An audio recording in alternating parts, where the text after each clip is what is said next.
Islam, I personally don't distinguish between radical Islam and moderate Islam, because I don't believe that moderate Islam exists. This is a very, very important point, and of course goes against political correctness.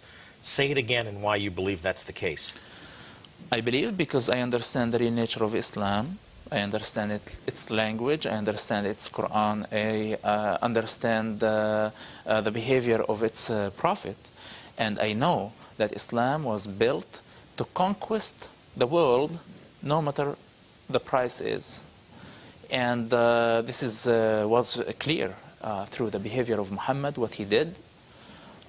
He carried many campaigns, military campaigns that caused the death of hundreds of thousands of people, and this is what Muslims have been doing against each other, first of all, second, against the others who don't believe in their religion. So there is no moderate Islam?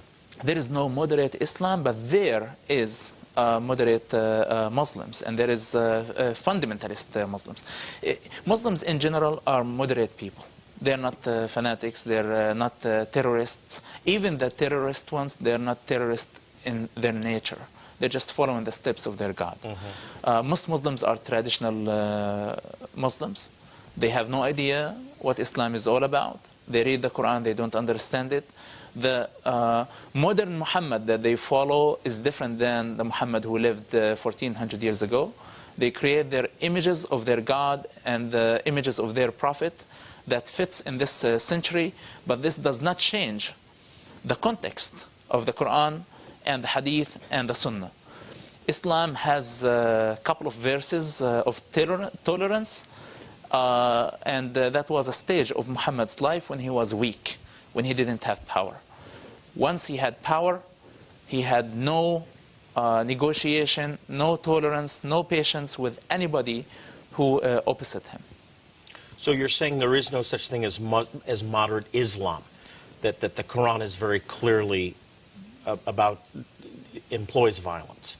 Absolutely not. Okay, now the Muslim Brotherhood's platform is that they're accomplishing their means for Sharia law through peaceful means. Not true, correct? First of all, those guys of the Muslim Brotherhood, I tell them, why you coming here to the United States to fight for the Sharia law? You control Gaza Strip by your Hamas organization. Why don't you have a Sharia law in Gaza Strip from the first place? The Muslim Brotherhood understand, and everybody who has brain above his shoulders, that the Sharia law is a sick system. What is the Sharia law? This is why we're saying we need to expose the real nature of Islam. And what is the Sharia law? The Sharia law, for example, if you break an Islamic law, there is a punishment. If you're a thief, for example, the punishment of a thief to cut their hands in public. So tomorrow, what they're trying to do, they want what? The American Constitution to be cancelled, and we work the Sharia law, bring people, a thief in New York City to Times Square and cut his hand in Times Square, for example. This is what the Sharia law is. So do they really understand what they're talking about? I doubt.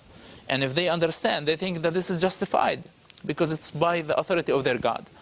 So simply, we tell them, we don't need your Sharia law.